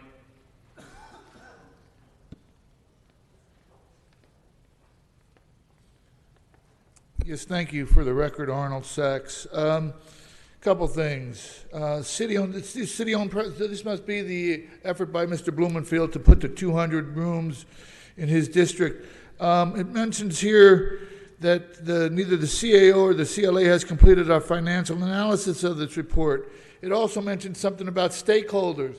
Stakeholders being not the public, but people who are going to come in and provide maybe bridge housing for 3 years. You hear people get up and crying about mom and pop businesses. And by the way, with the new ordinance that's coming in for the $1 pay raise, make your employees managers. They won't be affected. It's tough. 720, 722, and 730, Barrett Avenue. Why are these not continuous areas? Why are these discontinued parking lots? There's skipping and jumping. There's more. You need to do a complete financial analysis based on what these people are talking about and the loss to their income and include it in this report before you go any further. Thank you. I'd like to now recognize Mr. Blumenfield to close out this item. Great, thank you. Again, I appreciate all the comments that have been made by folks who've come out. This is brings out passion in folks. As I've mentioned to start, is there another public comment? No. Did we miss somebody? Hold before on. I close? Your name, sir? Enrique Velasquez. Oh yes, I called you. I called you before. I didn't hear. You okay with that? Yeah, that's okay. Go ahead. Okay, let's give them a minute. They'll go ahead and speak on number. Thank you so much. Number 9. Thank you. I'm Enrique Velasquez, and I also work with the Everyone In campaign. And I am here to, on behalf of the Everyone In campaign, support the amended motion from Councilmember Blumenfield. We do appreciate, this initiative to deal with the folks experiencing homelessness in that part of San Fernando Valley. We need to keep in mind that there is a crisis. The numbers, the homeless folks recently went up, and there is not a good idea not to do something about, that reality. I feel folks, the business owners, but they need to understand that there is no project, that this is only in a study to be done. Maybe that parking lot will not be, the one that is more feasible to, to build the housing. But we also need to recognize that on Monday, the Reseda Neighborhood Council actually supported, the go ahead with the study. Thank you so Mr. much. Velasquez. Thank you. Now, Mr. Blumenfield. Thank you. Great. Thank you. Yes, it's true that the Plum Committee was opposed to it, and then there was a very large discussion with Reseda Neighborhood Council. They said support, if amended, to include all viable lots. And as I mentioned, have added in all of the lots that we see as viable according to the CAO screen, so that we're looking at all of the lots in Reseda, not just the largest lot, which was the initial focus. And as was mentioned, this is about a feasibility study, which at my insistence, and normally feasibility studies don't necessarily look at the economic impacts to the local businesses. But I said that that's extremely important. I not only insisted on that, I came up with the funding to pay for that, so that we would have a third-party economic analysis to look at the impact on the businesses. Not something that happens automatically, not something that's normally part of a feasibility study, but something that I insisted on because I care about our local businesses, and I want to make sure that we have not only replacement parking, but whatever we look at, we do it in a way that is sensitive to the mom and pop shops that are there and the people's livelihoods that depend on it. But it would be irresponsible for me to just make that decision and say, well, these lots, because there are these businesses here, we can't look at this, can only look at this. No, we have to look at the lots that have all been deemed viable and give it that screen and then see what those options are and then sit down and have a real discussion about it. Nothing is being built tomorrow. This is a step to look at that feasibility. And when I talk about stakeholders being involved, especially in the economic analysis, I'm talking about the business owners. Yeah, there's stakeholders, people who are involved in building and not building, but make no mistake about it, my definition includes all of you who are here and who have businesses surrounding the Baird lot, and the other lots, for that matter. But it would be irresponsible not to move forward. As I mentioned in my opening, We are throwing everything we can in the kitchen sink to deal with homelessness throughout the city, but in my district. And I've insisted at every corner of my district be part of the solution. And this is an option that every one of my colleagues here is looking at the properties that have been identified in their districts, and I would be irresponsible not to look at the properties in my district. And that's why I ask for an aye vote, so we can move forward with this feasibility study. Thank you. Thank you, Mr. Blumenfield. So with that, appreciate your leadership, Bob, on this. Again, to those who have joined us, this is a commitment that this entire body has made moving forward on supportive housing throughout the city of Los Angeles. And again, as Mr. Blumenfield indicated, you're evaluating this property moving forward. I appreciate your leadership, Bob, on this. So with that, colleagues, let us open the roll, close the roll, tabulate the vote. 13 ayes. Okay, item 9 is approved as amended. Thank you. Okay, with that, we'll take some multiple public comment here. Wayne, on the cards that you filled, 2 minutes on those specific agenda items, and then 1 minute general public comment. And Mr. President, as the speaker makes his way forward, for the record, amending motion 10A has been posted and circulated for council's consideration. Thank you. Okay, Wayne, so you got 1 through 5 and item number 10. 2 minutes. Yes, speaking on motherfucking liens, now, what we got to remember is, in all these fucking liens, you don't have any certified mail, you don't get any warnings, you don't get any letters. What happens, and Greg Smith has educated me about this, is that the building inspector comes out to your home and they say, "Can I look in your backyard, please? I'm just here to see that your neighbor..." Mr. Spiller, there are no liens on today's agenda. But it was on the agenda, wasn't it? Okay, last one. No, No there liens. wasn't. Okay. Speak to the items. Okay. So, well, there's no printed agendas in the back. Can Mr. Blumenfield give me an agenda? Yeah, he's back there busy getting paid up, but there's no printed agendas. There's no way to see what I was talking about. So the only thing I could do is mentally guess what's on the agenda. And that's what I tried to do, City Attorney. Was there REAP on there? Yes. Okay. So we're taking off people off REAP. REAP is rape. Yes, sir. Okay, let's give him he's not following the rules, so let's give him 1 minute general public comment. 1 minute. Thank you. See, I try to do the best that I can as a black man living in this city, a black man living in his car. I'm mobile all the time. Today on 1st and Main, I see a truck with Nevada license plate with a black man in it. You know, the problem is he didn't have tinted windows, and he's apparently from the FBI office in Las Vegas, I hear. Thank you, Greg Smith. And Eduardo told him to get the fuck out of here. That's right. Because Eduardo says, "Hey, motherfucker, you ain't from Los Angeles. This is our house. This is my house. What we do here in L.A. is our business. It ain't the FBI's business." And I reminded him that he's brave. Fuck the FBI. Fuck the Department of Justice. Fuck the police. Okay, Eric Previn, you're up. You're speaking on items 4 and 10. You'll be given 2 minutes, followed by 1 minute general public comment.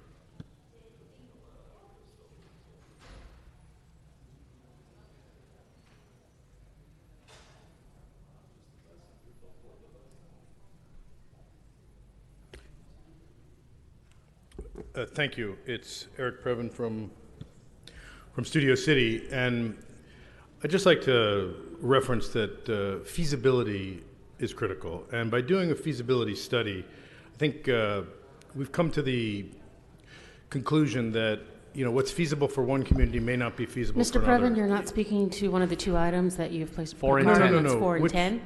Last warning. No, it's feasible to speak on the city attorney settlements, correct or no? No, those Not feasible. items Okay. have already been voted on. So 10, workforce development, is that fair? Yes. Let me speak on number 10 Thank and you. 4. Thank you. Now, I appreciate the way you guys amended that and said amended today in connection with a document that has, you know, what I would describe as about 100 different little changes. So it's very hard to process what those changes were. I will say that from my perspective, I was able to glean a little bit that $4 million is coming in from Measure H for workforce development, that about $4 million when you take it together with the county probation is coming in to workforce development. But my beef, if there is a beef, is $339,000 for a mobile pit stop. Now, this was billed as a workforce development. There's a group called Hunters Point Family from San Francisco. They've rebranded as something like Cypress something or other. Mr. Price probably knows.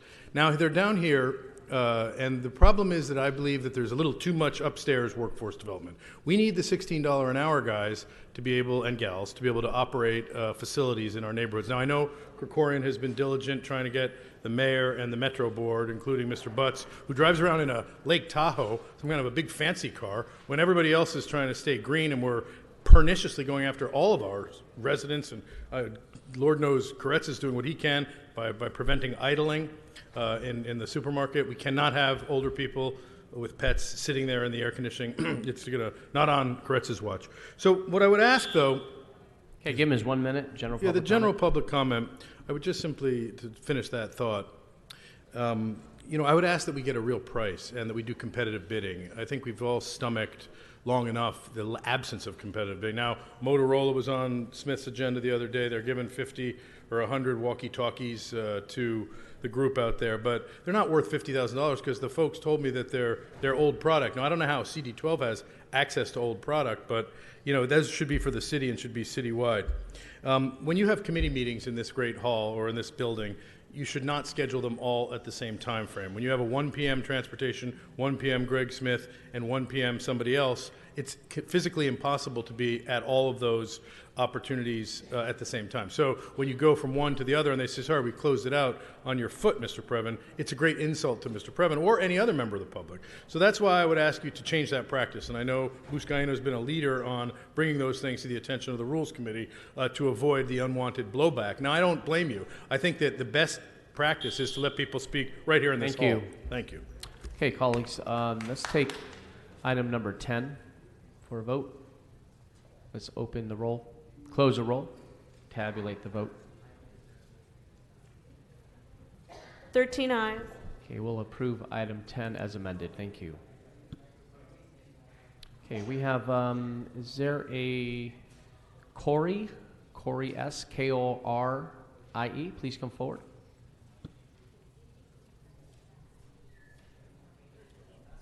Okay, you pulled items 1 through 5, so you'll give you 3 minutes for items 1 through 5. Shouldn't take too long. I just want to express my dissent for those items. Thank you. Would you like to take your general public comment now? No, that's it. Okay, you'll forfeit a general public comment. Thank you. Okay, Arnold Sachs, you are now up. Arnold Sachs, he's still here? Okay, you'll be given 2 minutes on items 1, 3, and 5, and then your 1 minute of general public comment. So, let's see. Thank you, Arnold Sachs. For the record, by the way, that means it's read into the record that way, not like motions that are just passed around the horseshoe and not read into the record. They're not legal. That being said, some of these lighting districts are, these notices for public hearing, they're also noticed in Public Works, but they're not, nobody attends. So who sends out the notices for the lighting districts for the people to hear about how much they're going to be charged for street lights and maintenance? And I wish I had taken some time, but there's a lot of money involved in this stuff. You have no idea because you don't go to the hearings. You got to go to the hearings and find out maybe they're going to get low voltage lights. Maybe you're going to get low incandescent lights. Maybe you're going to get high incandescent lights. They do this work, but they don't tell you. It's a game that we play at City Council. It's called Who's the Horse's Ass, and it's mostly the public because they know the answers. Stick to the items, Arnold. Okay. Well, it is part of the item, sir. I appreciate your comment. By the way, if you have small contractors doing this business and you might be affected by the new wage increase, make your employees managers. If you're small contractors and you have less than 25, 30 people, if you make everybody a manager, they're not affected by the new wage increase because they're exempt employees. You don't have to lay anybody off. It's a game again. Pay attention, please. Or don't listen to the Jew. It's your choice. I don't care. I'm just trying to give you some free advice, save some people some houses. That being said, Okay, give me just 1 public minute. comment. I missed Wednesday's meeting, unfortunately, or Monday's and Tuesday's meeting. It was at a wonderful board meeting at the Board of Supervisors. But there was a really important item about police training. A, get the goddamn police off the goddamn cell phones. There's too many knuckleheads running around. Every cop you see on down in the subways, almost 90% of them are on a phone. That's not going to do you any good if somebody walks up and puts a bullet in your head. Sorry, wrong number. Boom! Get them trained to put their phones away and pay attention to what they're supposed to be doing. Again, back to the housing. The wages are going to go up, but if you're getting vouchers, it's a federal standard. The difference is going to be 50% less. Get your mom and pop businesses to make you a manager. You're exempt. You can get a weekly paycheck. Hallelujah. Thank you. So, members, let's now take items 1, 2, 3, 4, 5 to vote. If you can open the roll, close the roll, tabulate the vote. 13 ayes. Those items are approved. Let's now take general public comment. Do we have a Kayla Guzman? Please come forward.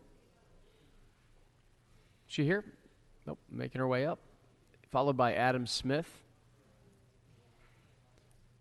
Is that Veronica Duran? Okay, we have you down. We're gonna we have a few people in front of you. Okay. Thank you. Okay, Miss Guzman. Yes. Good morning. Welcome. Good morning. My name is Kayla Guzman. I'm here today in regards to ARMS, our organization. We come to support the transition to renewable energy as well as in defense of over 300,000 jobs dependent on the traditional everyday structure. A 2,500-foot setback in oil and gas production ties the hands of the industry that heeds to be treated with its due respect. Many hundreds of thousands of people are dependent on the smooth transition from the existing production framework to that of the future. So please help us make the next step in a considerate fashion. Please remember that there are a lot of people impacted by the vote. Vote no on the 2,500-foot oil and gas production setback. Thank you. Thank you. Mr. Smith, followed by Teresa Flanagan. Good morning. Adam morning. Smith from White People for Black Lives. I wanted to come by yesterday and speak against a motion that came through that was appropriating $750,000 from the unappropriated balance to the LAPD for the targeting of women and minorities for recruitment. I think it goes without saying that the LAPD needs institutional change, and tokenizing communities isn't going to help. The reason that I wasn't able to come yesterday and speak on the issue before the council was because I was at police commission, and I just wanted to come here today and raise something that folks here have raised today, that all of these meetings, I know that the council president in good faith says that community is welcome at these meetings, but if they're all scheduled on Tuesday at 9:30, it's really hard for communities to come, especially communities already impacted. Thank you. Teresa? Good morning. Good morning. My name is Teresa. I'm with ARMS. Angelinos are practical people. We have families. We drive to work. Some of us ride the bus. Some of us walk. We buy groceries. We pay rent. and we try and live according to the cost of real life. A 2,500 food setback in oil and gas production threatens to escalate the cost of everyday living. The price of groceries depends on the cost of transport to the store from the manufacturer. The manufacturer also pays for many products that are produced by oil companies and gas. Have no idea how many of our consumers and manufactured goods are produced by oil. Please remember that every day. Vote on the 25 production setback. Thank you. Thank you. Chair Morita, please come forward, followed by our last speaker, Veronica Duran. Good morning.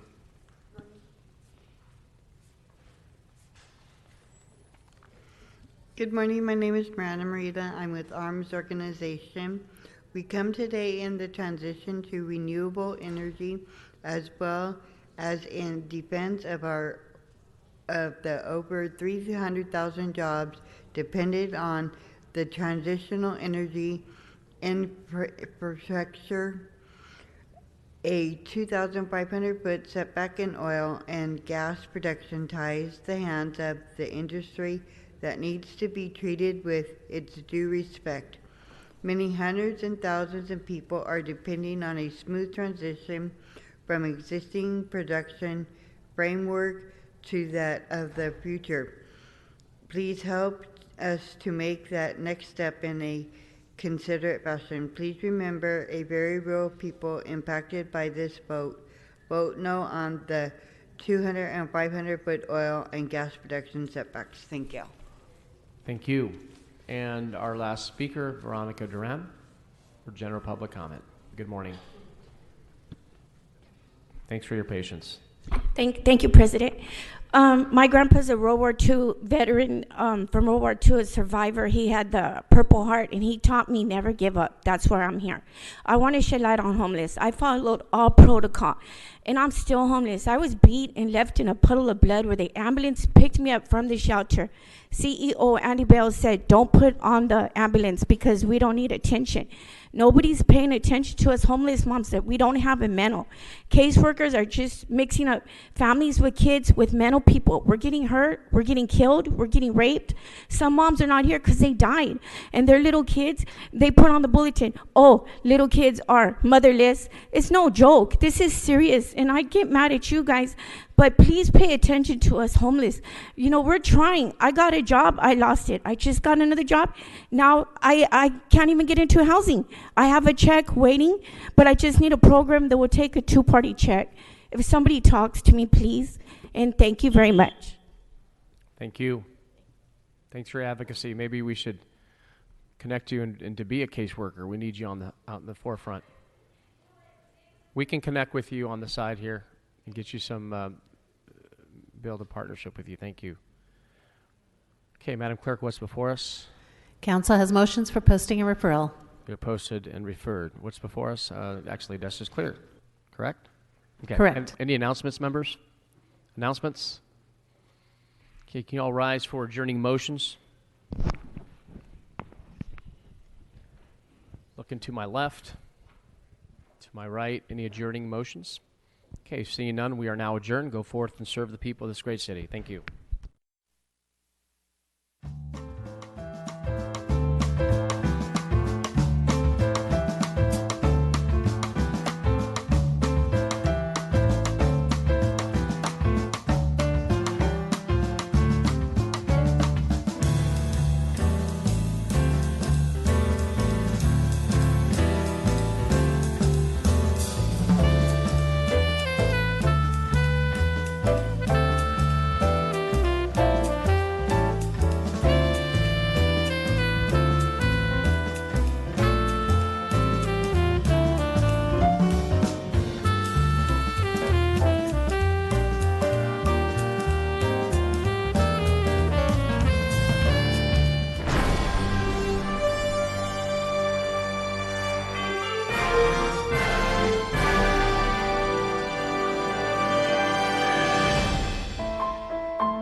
They, for example, in the short story collection, the last story in the collection is a story called The Story of Biddy Mason, who was, she erected the first AME church here in Los Angeles, entrepreneur, nurse, and I